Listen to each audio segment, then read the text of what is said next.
to the best and biggest challenge that you're likely ever to have had. This is a business challenge, something that might shape not just your lives, but the lives of 9,500 other students who are going to be observing what you find out. I've started 3 businesses from scratch, and the single most important attribute to succeeding in life, in my view, is your attitude, your desire and your attitude. And every one of us chooses our attitude.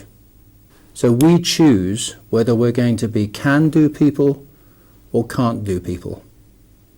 And I think you have an opportunity now to go out and prove that you're can-dos. You are the people who are going to go the extra mile. You are the people who are going to make it happen. Now, there are some real opportunities in Suffolk, some fabulous opportunities for business in Suffolk. And 6 categories of business have been chosen for you to go and explore. Now, Frank, this is for you. Food and drink manufacturing. Good.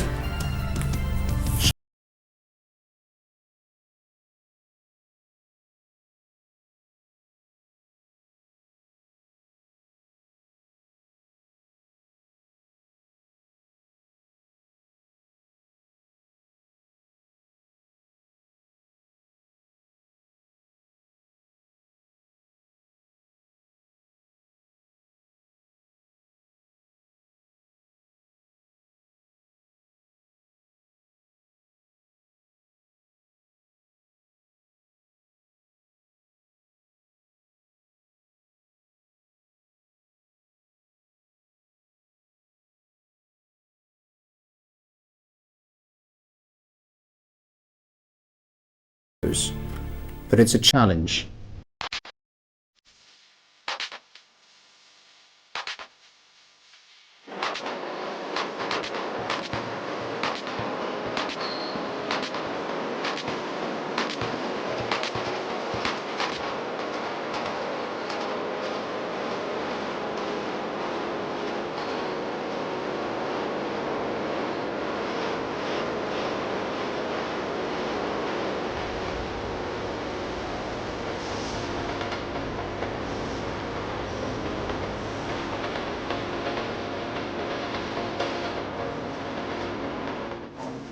Like a TWD bag.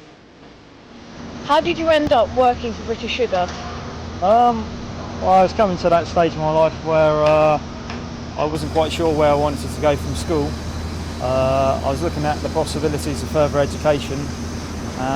Then I went to an open day at the local college, and one of the guys I talked to there, he recommended the apprenticeship scheme. Saw a job advert in the local paper.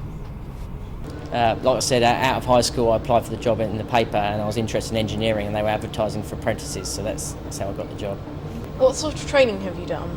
Various training. I've done several MVQs in mechanical and electrical maintenance, but I've also done MVQs in boiler house and power generation as well. I've done a BTEC National in electronics at college, an HNC in electronics at college, and also an NVQ3 at work.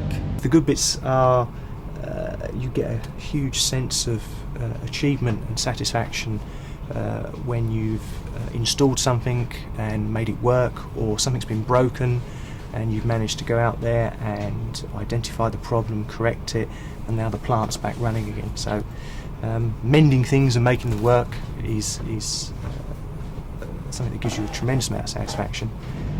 The bad bits probably at work are probably when you get dirty, or the bad shift pattern sometimes. However, the good parts are you get all your training paid for, and you have a good job at the end of it. How much can I earn as an apprentice? As an apprentice, the money isn't too great, but it's enough to survive on. On top of the money, they do provide you with tools and the training, so it's a nice trade-off there. but the best part is when you come out of the time, when you get onto the bigger money, and then you can have a better time spending it.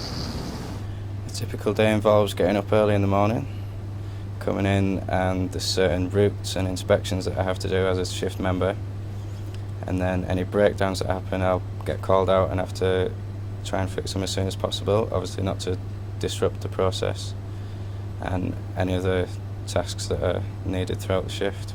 Typical day, I turn up, and obviously as we're on shift work I'll do a handover with the previous shift, which may take 20 minutes, and then I will work my way through the logs and see what's happened on the previous shifts, and then allocate certain jobs to my technicians, which I have.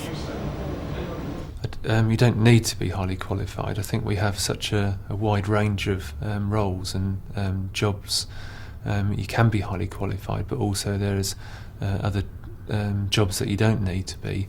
Where would I find further information about gaining work in the food and drink industry? I think, especially around this area in Suffolk, I'd probably go and look on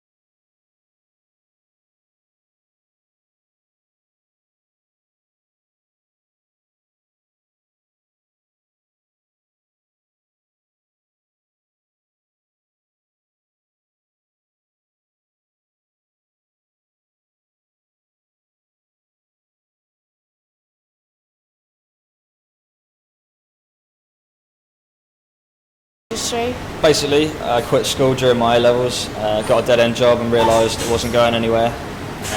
I've always been interested in engineering, so after a little while I went back to college, got into engineering, and then started looking for jobs and managed to get myself an apprenticeship. I was at university studying business studies and finance. When it comes to the end of your course, you have to start looking for jobs to do, and I was researching it, and when I brought up Delphi, it had a really good sort of overall programme where you're not just involved in doing finance. Well, ever since I was young I was interested in how things worked, how to fix them when they broke, and moving into engineering seemed like a natural progression. What qualifications did you need? 5 A to C GCSEs. I don't actually think you need qualifications to start here, but for what I did, the route I came in through, I did my A-levels at school, then I went to university and did a 3-year degree on business, and then I specialised in finance, and that's how I came into the company. But obviously they offer like apprenticeships and other ways in. What sort of training have you done? As part of the apprenticeship, I spent 4 years at college doing a ONC followed by a HNC in mechatronics and engineering, and I also did a MVQ in machine turning, milling and grinding. I then carried on for an extra year, 1 day a week at college, doing a HND. I've been on a couple of courses since I started. Did one on presentation skills, another one on project planning, and they've also allowed me to start taking professional qualification exams because I'm trying to train to be an accountant, so I'm doing the SEMA exams as well. What's a typical day for you? Get here for 7:30, we have a start-up meeting, all the apprentices and my boss, and then we go off to our various departments, get our jobs for the day, work with mentors, and just carry on throughout the day working on whatever you've been assigned. Tell us about the good bits and the bad bits about your job. There are quite a few good bits. There's 7 apprentices here, we have a good laugh. Every year we go away with the Apprentice Training Association, we have a week away team building. The bad bits really, the only problem I have is getting up in the morning because it's quite an early start. But other than that, it's fine. The bad bits is it can get very stressful at times when you have to meet deadlines and you've got a lot of different departments that I have to work for, and they all pretty much want all of their work done yesterday. The bad bits are in engineering we're providing a service to manufacturing at this particular site.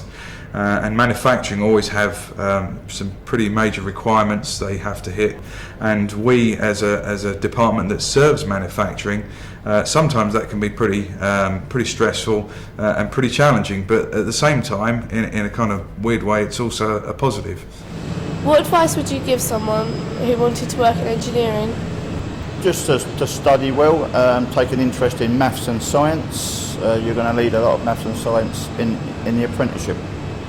Where would I find further information about gaining work in the engineering industry? What we do before we start our recruitment, I inform Suffolk and Essex connections. I inform all the careers officers at all the local schools on what we are taking on and what our requirements are. What other opportunities are there besides coming in as an apprentice? Okay, you don't have to be an apprentice or graduate to come and work here. The qualifications that we need if you come here as an operator would be a lot less than you would for a graduate or an apprentice. We would expect you to have some basic GCSE results, and you would have to sit a basic maths test, but once you're in, you then work within the workforce here. What I've learnt here today at Delphi is that there's a lot more to engineering that actually meets the eye. I've seen loads of things today that I never even thought applied to engineering, such as like financing, marketing, tool making. I thought it was all just car mechanics and getting your hands dirty in engines, but it's not. And I think there's a lot of opportunities here at Delphi, and if you're interested in engineering, then you should go for it because it sounds really fun and really interesting.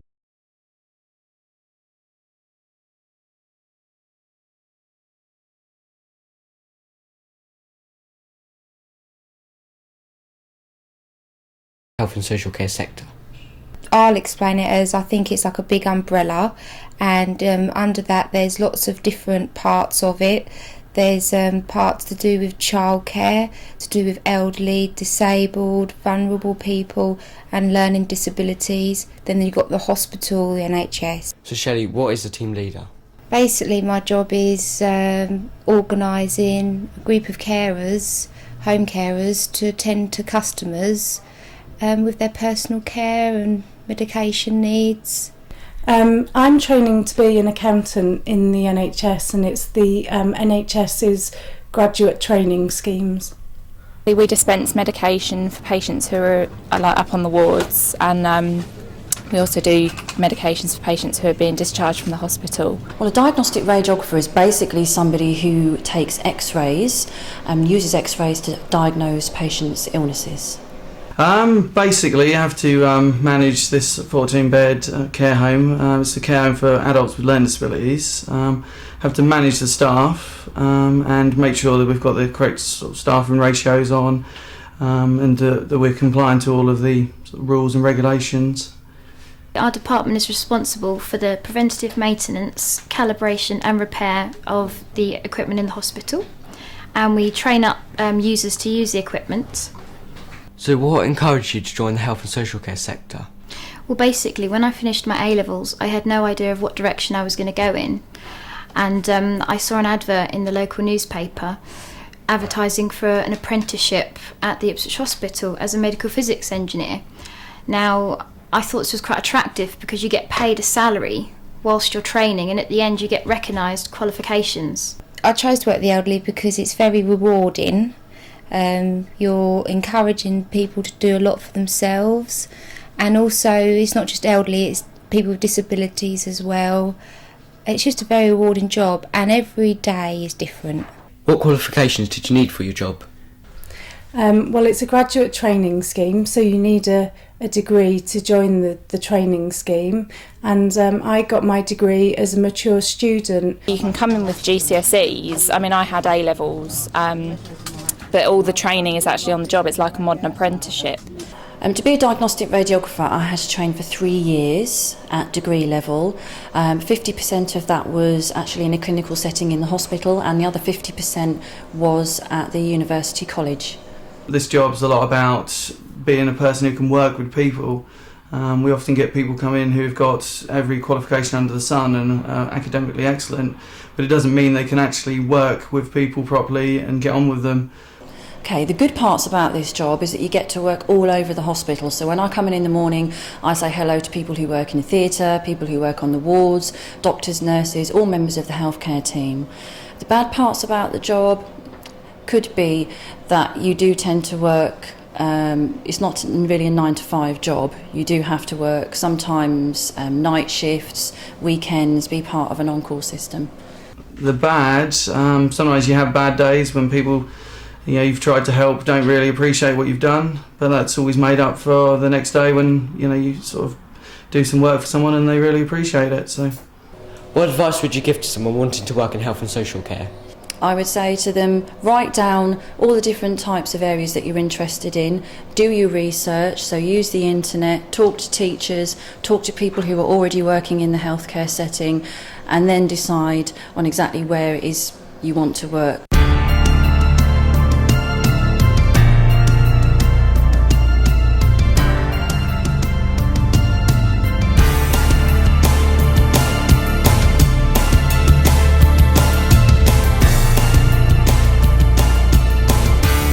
I would definitely recommend the industry, and I think it's a great industry to be into.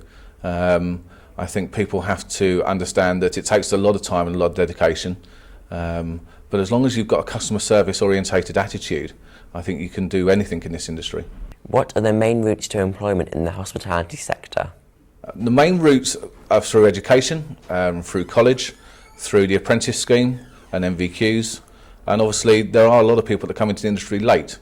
And they come in what we class as the backdoor route through working in part-time within pubs and restaurants and hotels at weekends. What prospects are there for young people?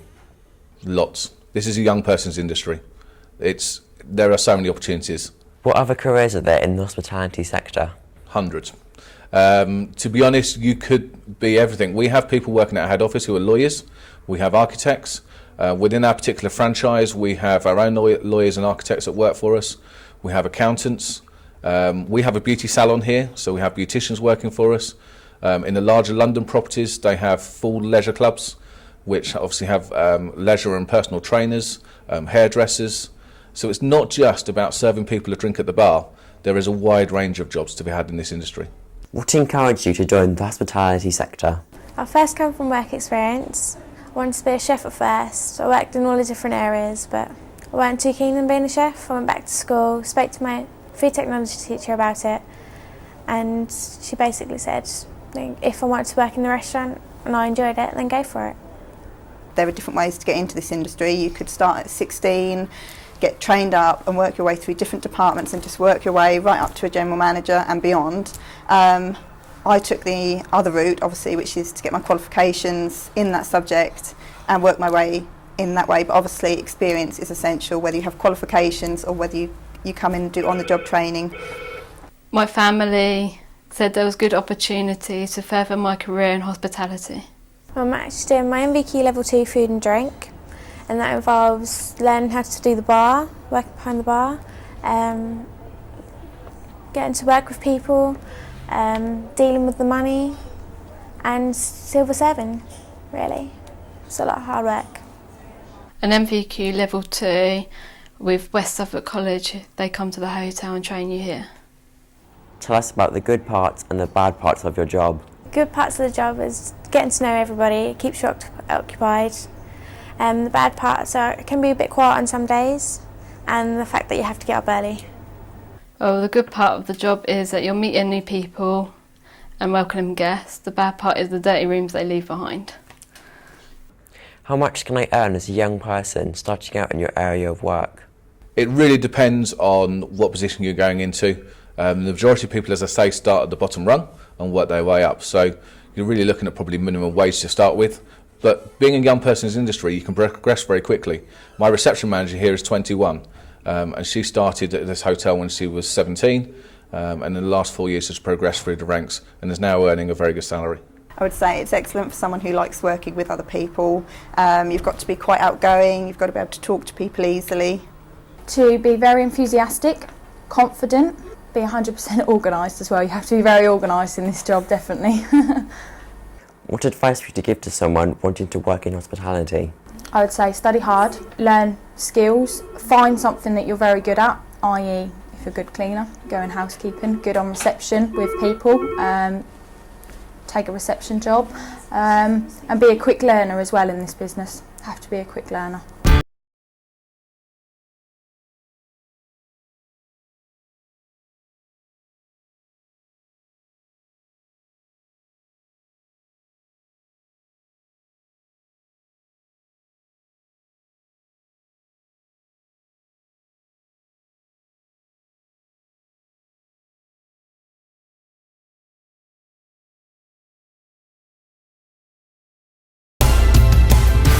Logistics is about moving a product from A to Z, and logistics is about how good you can do that, how you can communicate with different people to make sure that everyone knows what's going on, and to make best value out of what you're doing.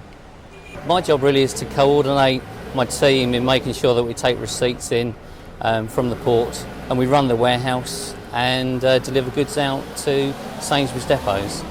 Because logistics is not just about working in a warehouse, it's the whole control of any product and the supply of that product through a supply chain. What other careers can I look forward to at the Port of Felixstowe?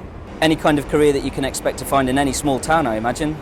We do everything from catering, we do security, we do driving, we do crane driving, we do all the support services, so IT, finance, marketing, public relations, human resources, you name it, we could probably offer you an opportunity. How much can I earn as a young person starting at the port? Well, it depends. If you come in as an apprentice, we'll pay for your education, we'll give you a basic weekly wage which is competitive with most other industry standards.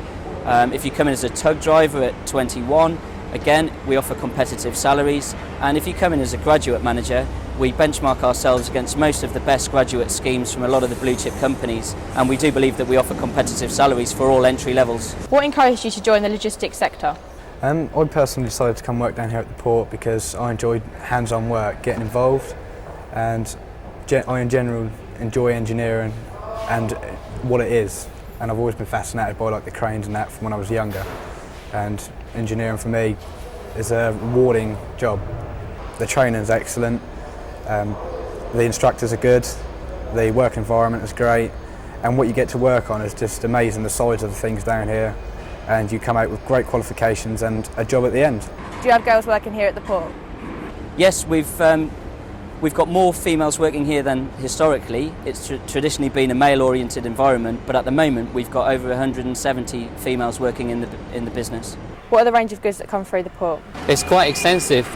Looking around here, we've got a lot of canned good imports, and we've also got a lot of imports from China. So we're general merchandise from Sainsbury's, so that's pots and pans and candles and televisions. They all come through here in containers. We actually unload the containers, put them onto the wooden pallet boards, and then shrink wrap them and then send them through to the Sainsbury's network.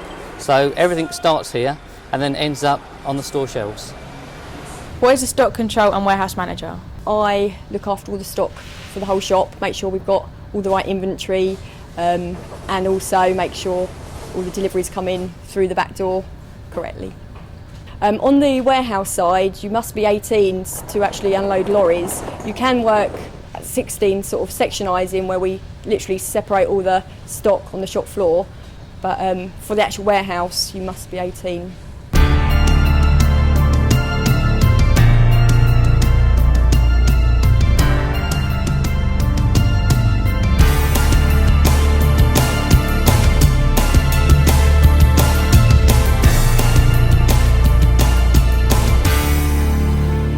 The construction sector has numerous careers.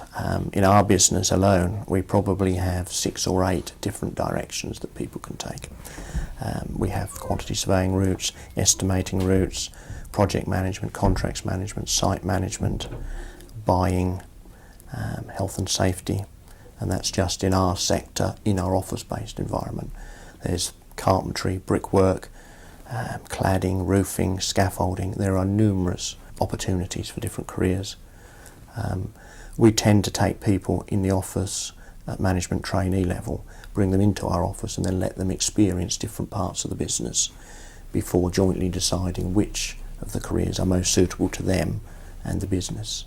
Heidi, what is an estimator? An estimator is responsible for arriving at a final cost for a project, I would say quantity surveyor is somebody who does the financial management of building projects. So we get involved in all aspects of the building process. A senior site manager is really in charge of all operations on site during the day, from health and safety, construction process, right from the day one when we first start on site, right till the end of the job. Basically a carpenter is anything from first to second fix to hire. First fix meaning stud partition walls, second fix putting your doors in, putting architrave around the doors, and right up to the top of the building doing roofing. What encouraged you to join the construction industry? A lot of my family are in the construction industry, and they basically said just go along with it, see how it goes, because I wasn't really sure at school what I wanted to do. But I went to Otley College for an open day, and then there's some people who advised me up there, and they're really good. So they encouraged me really. Tell us about the good parts and bad of your job. The good parts are interacting with the subcontractors and forming relationships with clients. Obviously the clients are potentially spending a lot of money, so they need to have that relationship and feel that they can trust the figures that you're presenting to them. I said the only bad part of the job is it's very busy, and quite often there's not enough time to do everything that you would ideally like to do. The good parts, I always say to all the trainees I get working with me that whenever we do a job, you leave something of yourself behind. You know, I can point out jobs. I'm boring to my children because I'll often drive past a place and say, I worked on that. That's part of me up there. So that's the real good part. It's something you leave behind, something you're created. If you were to recommend your job to someone, what would you say? Definitely go for it. There's a shortfall of estimates in the industry. It's a sort of job that's ever evolving, what with the different construction techniques that are always available. Don't let anybody put you off.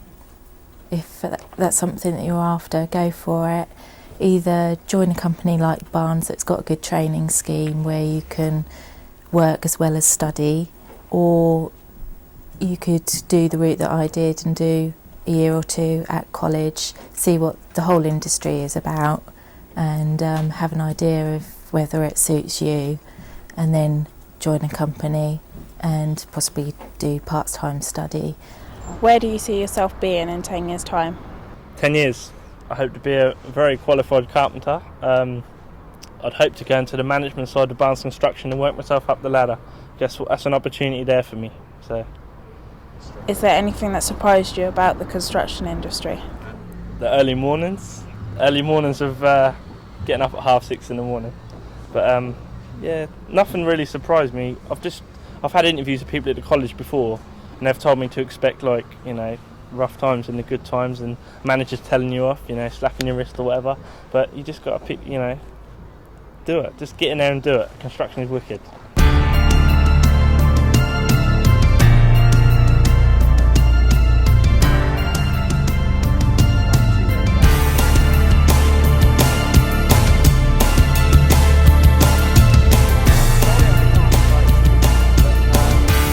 At least you've seen what it looks like, see?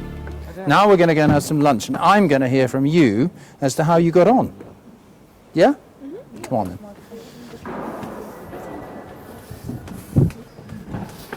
People at Ipswich, who are the fans of the football club, they think that Ipswich Town is a football team and that it just happens by accident, and that none of the rest of us need to be here really, just a football team, and they train on the field and so forth.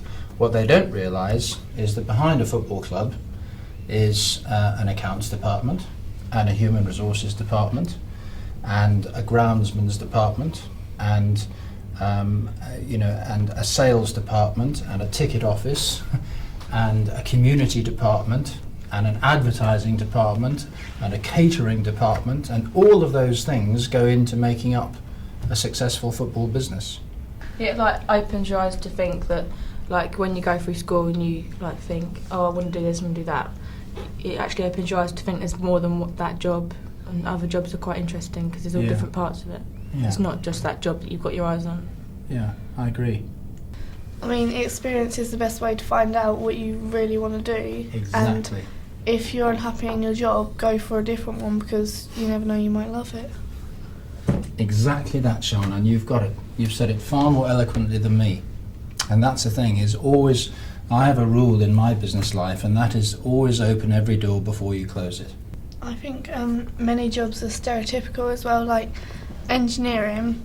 I thought it was going to be all males just flooding the floors, but it wasn't. There was quite a lot of females there as well, doing like the same jobs as men. So what's this telling you? There's opportunities. We have benefited from this experience. You have, and there are opportunities everywhere, aren't there?